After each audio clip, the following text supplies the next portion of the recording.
Good morning, all my dear students, and welcome again to your EVS 1 online class. Myself, Miss Rupal, your EVS 1 teacher.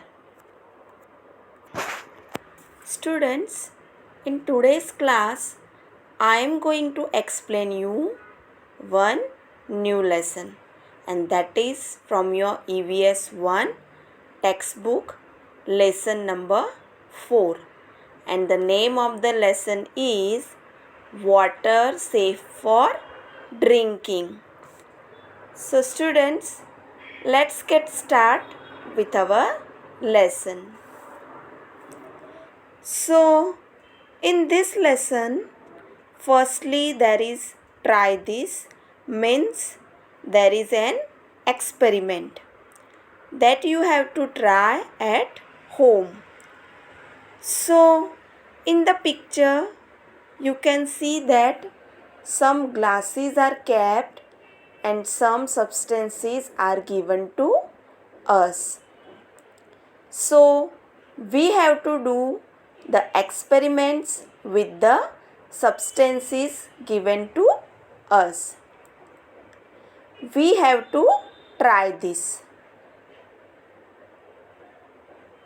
Take a glass half full of water. Okay? What you have to do? You have to take a glass half full of water. पानी से भरा हुआ आधा glass आपको लेना है. And add a spoon full of sugar to it and stir it with a spoon. What you have to do?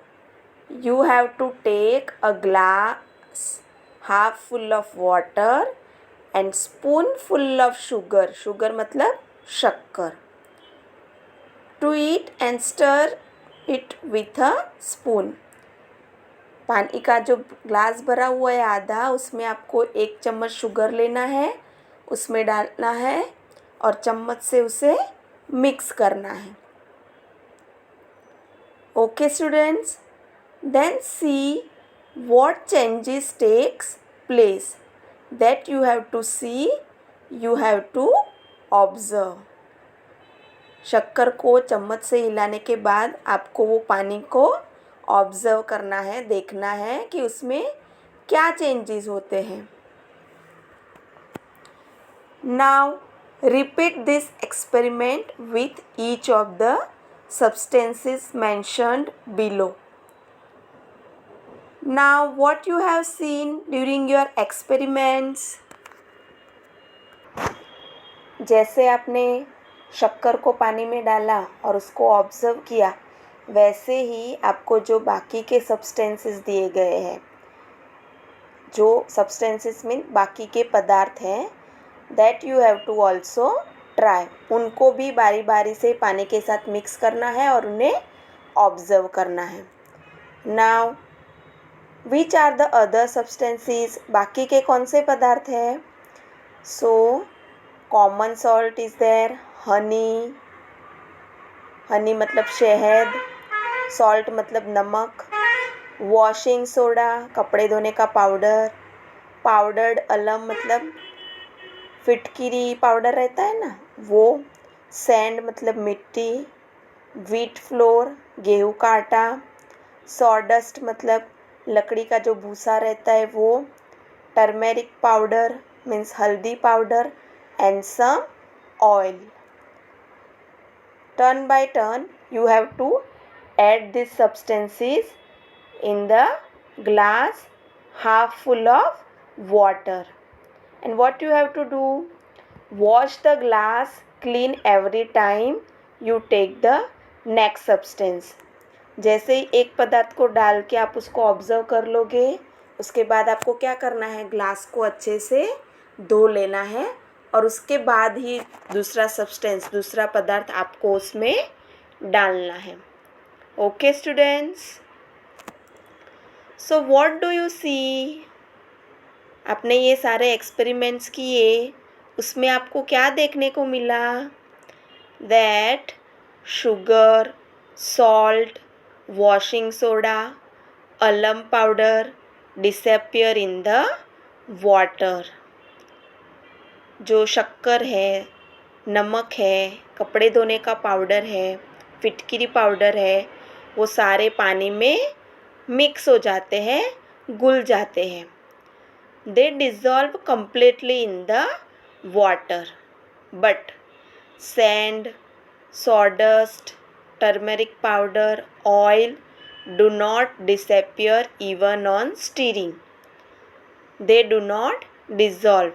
लेकिन जो मिट्टी है, लकड़े का भूसा है, हल्दी पाउडर है, तेल है, वो पानी के साथ मिक्स नहीं होते हैं. उसको स्टीर करने के बावजूद, उसको चम्मच से हिलाने के बावजूद वो पानी के साथ मिक्स नहीं होते हैं. What does this tell us? इससे हमें क्या पता चलता है? Some substances dissolve in water while some substances do not. कोई पदार्थ पानी में मिक्स हो जाते हैं, घुल जाते हैं, लेकिन कोई पदार्थ पानी में मिक्स नहीं होते हैं, घुलते नहीं हैं. So, the substances that dissolves in water spreads throughout the water. When salt dissolves in water, the water in the container tastes salty. When sugar dissolves, the water tastes sweet. जब हम लोग पानी में नमक मिलाते हैं तो पूरा पानी कैसा हो जाता है? खारा. और अगर हम उसमें शक्कर मिलाएंगे तो पूरा पानी कैसा हो जाता है? स्वीट, मतलब मीठा. Now here one new term is there, new word is there. What is that? Solution. When a substance dissolves in water, a mixture of that substance and water is formed. This mixture is called the solution of that substance. Solution मतलब समाधान. जब हम लोग पानी में कोई भी चीज़ mix करते हैं और जो मिक्सचर रेडी होता है, वो मिक्सचर, उसको क्या बोलेंगे? Solution of that substance. Okay students, now you can see in the picture that if someone gets loose motions, we give them a solution of salt and sugar to drink. अगर किसी को loose motion हो जाते हैं तो हम लोग क्या करते हैं? उसे पानी में नमक और शुगर डाल के उसको मिक्स करके वो पानी उसे पीने के लिए देते हैं. This solution is called ORS. What is the full form of ORS? Oral Rehydration Solution. ये सॉल्यूशन है, ये जो समाधान है, ये जो उपाय है, उसको क्या बोलेंगे? ORS. A patient in a hospital is sometimes put on saline, that is on a solution of salt. कभी कभी कोई पेशेंट को, कोई मरीज़ को हॉस्पिटल में सलाइन भी चढ़ाते हैं. और सलाइन क्या है? Solution of salt in water. पानी में नमक को मिक्स करके जो सॉल्यूशन बनाते हैं, वो सलाइन से उनको चढ़ाते हैं, लगाते हैं. Sometimes other medicines may also be given through saline. और ऐसे ही दूसरे मेडिसिन्स भी सलाइन्स के थ्रू दिए जाते हैं. These are examples of useful solutions. Students, do you know that sea water is salty to taste because it is nothing but a solution of salt that occurs naturally? We cannot use sea water for drinking. जो दरियाई पानी रहता है वो क्या है? नमक और पानी का मिक्सचर. वो जो नमक है वो दरियाई पानी में नेचुरली पैदा होता है, इसकी वजह से पानी का टेस्ट कैसा होता है? सॉल्टी, खारा। और ये पानी को हम लोग पीने के लिए यूज़ नहीं करते हैं। Water of different wells may have different taste। अलग अलग वेल्स मीन्स कुएँ, अलग अलग कुएँ का पानी का टेस्ट भी अलग अलग होता है। Why is that so? ऐसा क्यों होता है? Because some substances from the ground dissolve in the water। क्योंकि ज़मीन के नीचे के जो पदार्थ हैं वो पानी के साथ वो मिक्स होते हैं। And they give a taste to the well water। उससे जो कुएं का पानी है उसका टेस्ट चेंज होता है। But if there is nothing dissolved in water, water has no taste. लेकिन अगर कुएं के पानी में और कोई भी पदार्थ मिक्स नहीं हुआ है, डिज़ोल्व नहीं हुआ है, तो उसका कोई टेस्ट नहीं होता है। When we remove the lid of a soda water bottle, bubbles fizz out of it। जब हम लोग सोडा बॉटल खोलते हैं तो उसमें से बबल्स निकलते हैं। To make soda water, a gas called carbon dioxide is dissolved in water under pressure। When the lid is removed, the pressure reduces and the gas bubbles out। जब हम लोग सोडा बॉटल खोलते हैं तो उसमें से बबल्स क्यों निकलते हैं? क्योंकि सोडा बॉटल में जो पानी का मिक्सचर है उसमें कौन सा गैस रहता है? Carbon dioxide. और जब हम लोग लीड ढक्कन रिमूव करते हैं तो प्रेशर के साथ वो गैस बाहर निकलता है और इसके लिए उसमें से बबल्स निकलते हैं।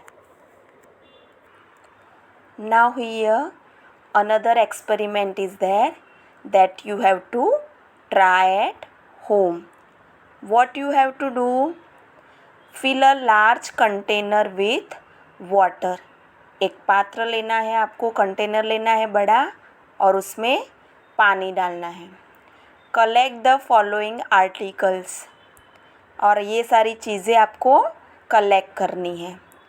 From your compost box। Compost box में से क्या क्या लेना है? A plastic ruler, an eraser, a pencil, a sharpener, a rubber band and the compass. Plastic का जो रूलर है, स्केल है आपका, वो इरेज़र, पेंसिल, शार्पनर, ये सारी चीज़ें आपको अपने कंपोस्ट बॉक्स में से लेनी है। And from your house you have to take a steel spoon, a plastic spoon, some groundnut shells, an iron nail, a screw and a coin। एक स्टील का चम्मच लेना है और एक प्लास्टिक का चम्मच लेना है। ग्राउंडनट शेल मतलब मूंगफली के छिलके लेने हैं। लोहे की कील लेनी है, स्क्रू लेना है और कॉइन मतलब सिक्का लेना है एक। And from outdoors you have to take stones, little twigs, leaves and soil। और बाहर से आपको पत्थर लेने हैं, छोटी सी टहनियाँ लेनी है, पत्ते लेने हैं और मिट्टी लेनी है। All these things you have to collect। Now what you have to do? Put these things in the water and see whether each of them sinks or floats। Now, what is the meaning of sinks or floats? Sinks मतलब पानी में डूबना और floats मतलब पानी के ऊपर तैरना। So, what do you see? जब ये सारी चीज़ें आपने वो पानी में डाली तो आपने क्या ऑब्ज़र्व किया? आपने क्या देखा? कौन सी चीज़ें पानी के ऊपर तैरती है और कौन सी चीज़ें पानी में डूब जाती है? So you must have observe that the eraser, sharpener, steel spoon, nail, screw, stones, coin and the compost and the soil sink in the water while the other things float. जैसे इरेज़र है, sharpener है, जो steel का जो spoon है, चम्मच है, लोहे की जो कील है, स्क्रू है, पत्थर है, जो कॉइन है, कंपास है, ये सारी चीज़ें क्या होती है, पानी में डूब जाती है।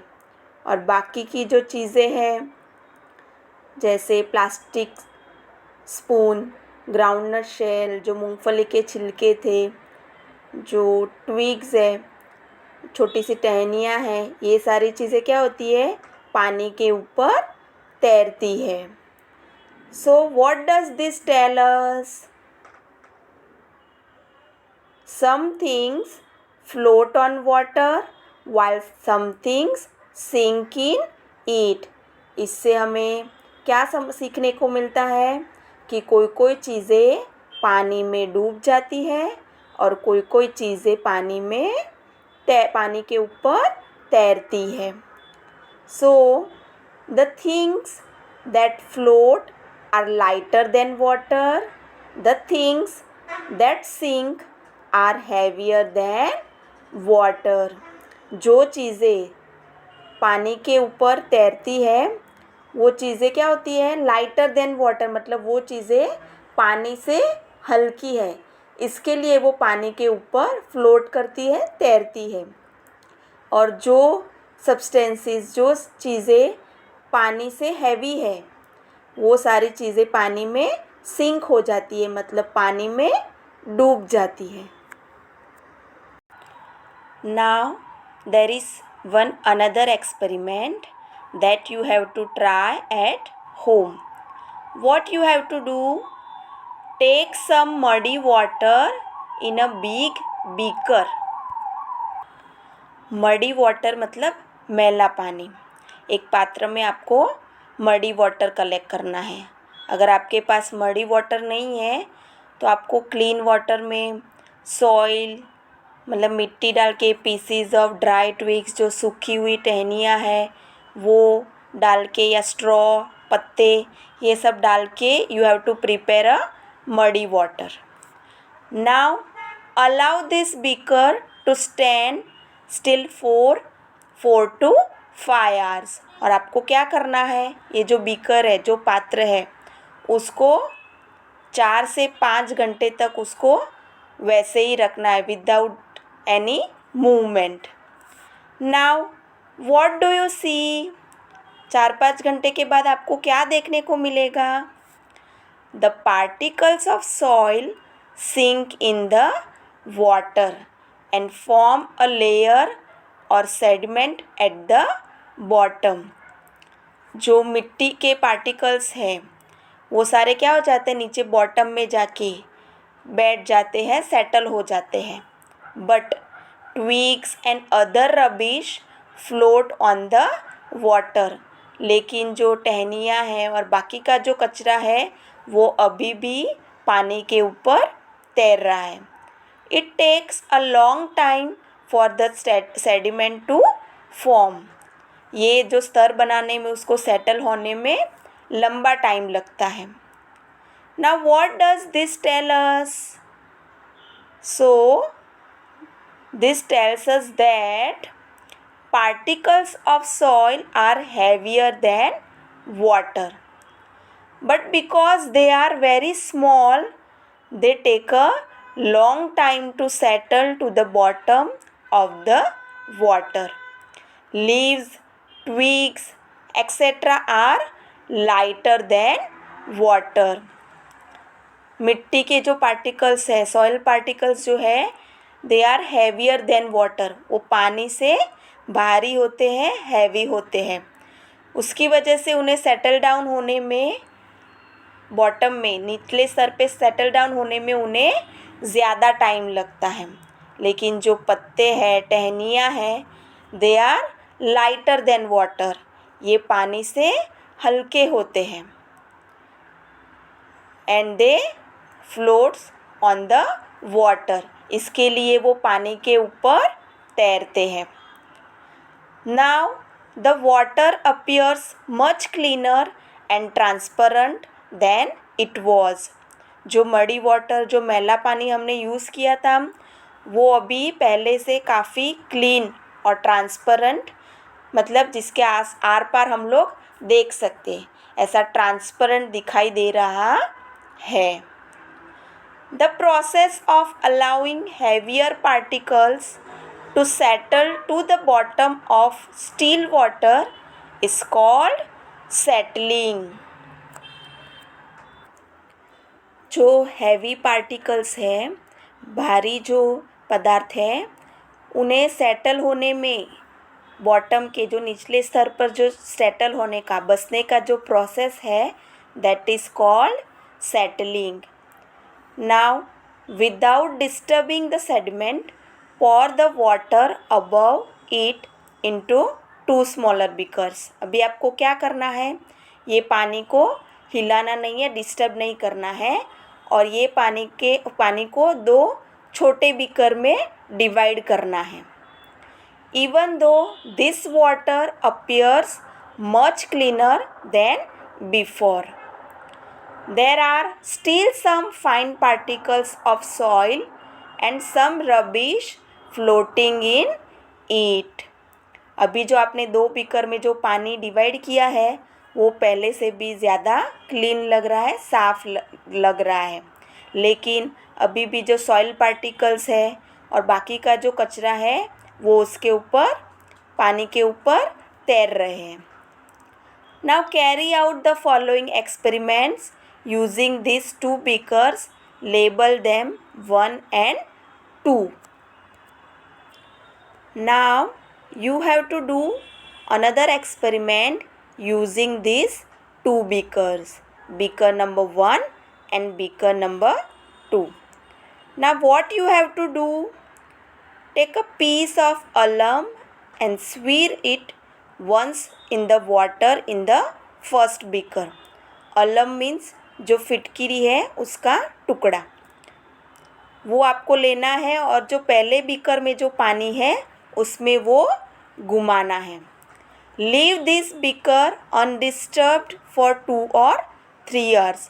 और जो बीकर है फर्स्ट वाला, उसको आपको विदाउट डिस्टर्बिंग, उसको हिलाना नहीं है और उसको 2-3 घंटे तक वैसे ही रखना है.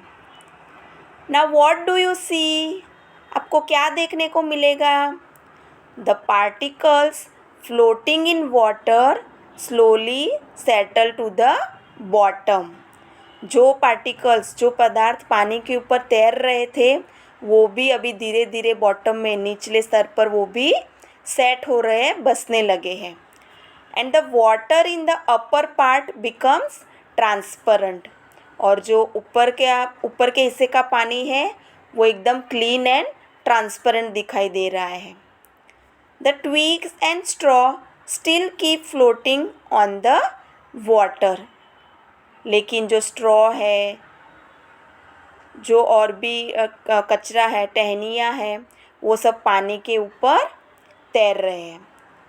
What does this tell us? Swirling alum in water helps the soil particles in muddy water to settle down. इससे हमें क्या सीखने को मिला? इससे हमें क्या पता चला? जो फिटकिरी का जो टुकड़ा है, वो सॉइल पार्टिकल्स को हेल्प करता है नीचे बॉटम में सेटल डाउन होने में. Okay, now take another beaker, place a tea strainer over it. आपको दूसरा बीकर लेना है और उसके ऊपर टी स्ट्रेनर, जो चाय की छन्नी है, वो रखनी है. Fold a piece of fine cotton cloth into 4 layers. उसके ऊपर आपको कॉटन का कपड़ा फोल्ड करके रखना है. Make it moist and spread it over the strainer. उसे गीला करके रखना है. Now pour the water in beaker 2 in a thin stream on the folds of the cloth. और जो बीकर वाला पानी है वो उसमें डालना है. Now what will you see? The rubbish and soil particles remain on the cloth. वो पानी को छानने से क्या होता है, जो भी कचरा है और मिट्टी के जो भी पार्टिकल्स है वो सारे कपड़े में आ जाते हैं. And the water looks transparent. So what does this tell us? If we stain muddy water, it helps to make it clean. This process is called filtration. अगर हम लोग मडी वाटर मैले पानी को छानेंगे तो उस ऐसे हम लोग वो पानी को क्लीन बना सकते हैं, साफ बना सकते हैं. And this process is called filtration. ये प्रोसेस को क्या बोलेंगे? Filtration. So students, I have explained you half part of this lesson. The remaining half part I'll explain you in the next video. Okay students? Till then, revise the lesson at home and stay home, stay safe.